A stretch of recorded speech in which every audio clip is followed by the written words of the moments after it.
wars were about, oil and corporations. They are, but they're all religious-based, too. So they're all about religion and oil and corporations. Could be, and sure. Occasionally getting rid of the Nazis.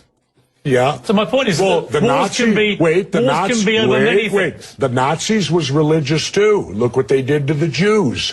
So that brought religion in. Vietnam was religious because Diem, our puppet president, and our country brought 100 Christian Vietnamese down to the south to be the government. Well, the southern Vietnamese didn't like these religious characters from up north, so they then became the Viet Cong. So all wars, pretty much in my lifetime, have had some religious basis, but certainly big business gets in there because wars are very profitable to certain big businesses. And of course, big business needs to be in the Middle East so that we can get the oil out of the Middle East, so we can get the lithium out of Afghanistan.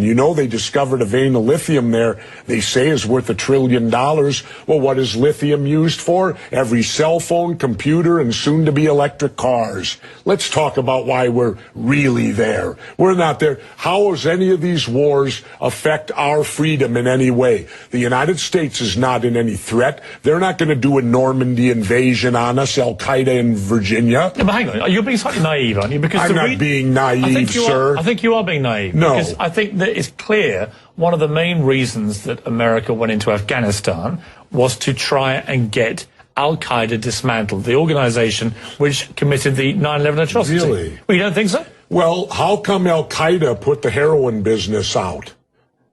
They took all the poppy growers and stopped the production of heroin. What would you have done? Wait, now how much of that illegal heroin was propping up the international banks with laundered money, and when it dried up, the first recession happened? Well, now that we're back in there, we aligned with the poppy growers, and the heroin business is back up full swing again. I thought we fight a war on drugs here. All right, Jesse, we're not. What would you have done on September the 12th, 2001? What would you have done if you'd been president?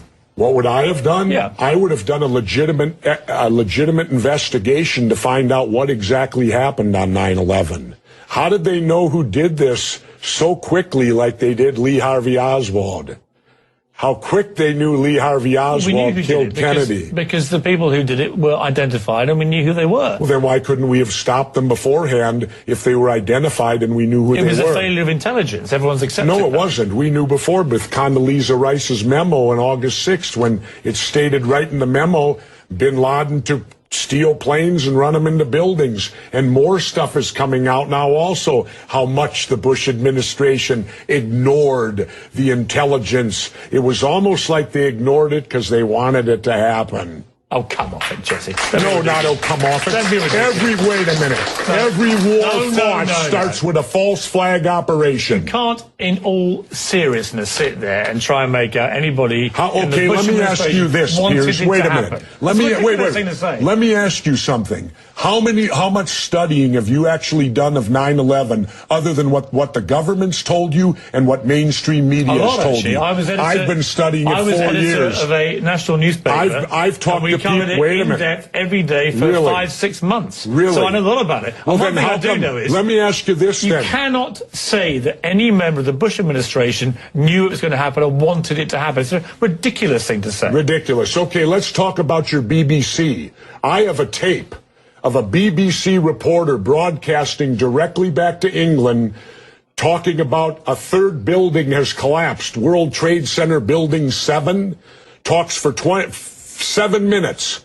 All the while she's talking, World Trade Center Building 7 is still standing right behind her. It didn't fall for another half hour. Yet they were doing a pre-broadcast back to England that, yes, it's true, you need to that this building fell and it hadn't fallen yet. If you're trying to make out the British Broadcasting Company, one of the most respected news organisations in the world, was inventing huge buildings falling over, you need to have a break, Jesse. We'll come back after the break. Fairly heated debate about various theories that you have about 9/11 and so on. Let's move on to... and the government only has a theory. Right, well, the government has No, factual... this is a theory. Their theory is 19 Islamic radicals armed with box cutters defeated our multi-billion-dollar air defense system, all while conspiring with a bearded guy in a cave in Afghanistan. That is exactly what happened. That's their theory. No, that's not a theory, it's a fact. That's their theory. No, Jesse, that's it's a fact. I think you make some very sensible points, and you make some crackpot points. That's your opinion. Yes. How many people here think I make crackpot points? Yeah? One. How many think I make sensible points? You're in a minority, my good friend. You're the minority.